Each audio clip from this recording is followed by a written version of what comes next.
Hi, this is Derek Tsai from learnbyblogging.com. Today I want to do a review on this book called An Appetite for Wonder, The Making of a Scientist by Richard Dawkins. Richard Dawkins is a very well-known author and an atheist. I first read about his book, God Delusion Book, back in the spring of 2007. You can click on my review here in my blog. I was since very impressed by his passion for evolution and debunking of the creationism. At the young, tender age of 71 now, Richard Dawkins decided to write a memoir about himself and describe how he became who he is. There aren't many great scientists who would venture into writing a memoir about himself, but Richard Dawkins are no ordinary scientist, and his argument for evolutions are very compelling. And I'm sure he has pushed many people who are on the fence over to the other side, to the side of evolution, and I myself included.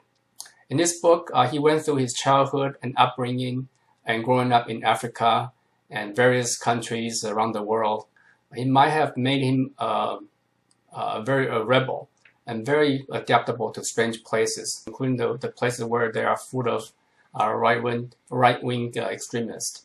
His move to Berkeley, California in the 1960s might have enforced his rebellion mentalities, and he eventually tenure at Oxford really legitimized his places in science and specifically atheism, evolutionism.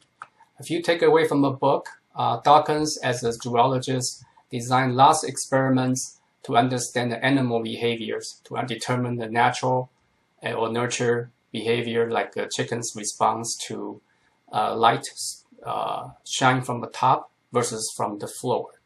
I thought was quite interesting. And he has a penchant for computer programming. Dawkins was very adept at computer programming, way ahead of his time, such that he would design several programming languages just to suit his needs. I don't think many people can do that these days.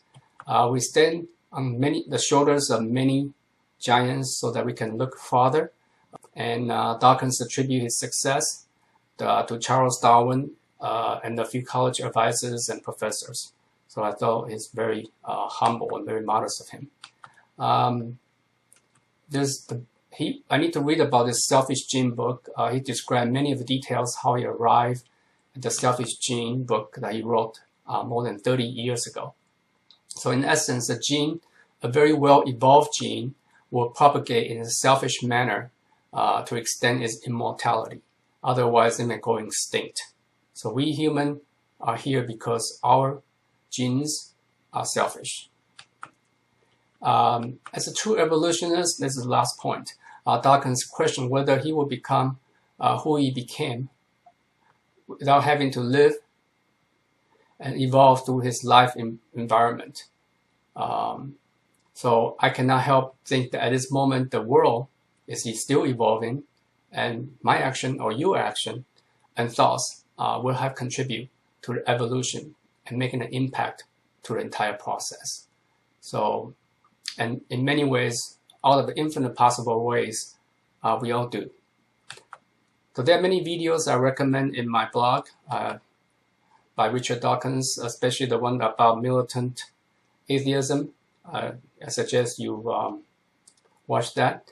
The book gives me a glimpse of making of a great scientist. It takes courage, tenacity, and constant questionings about the status quo. And, of course, an appetite for wonder. Hope you enjoyed the video of my review. If you like it, please click like and subscribe to my blog, learnbyblogging.com. Thank you for watching.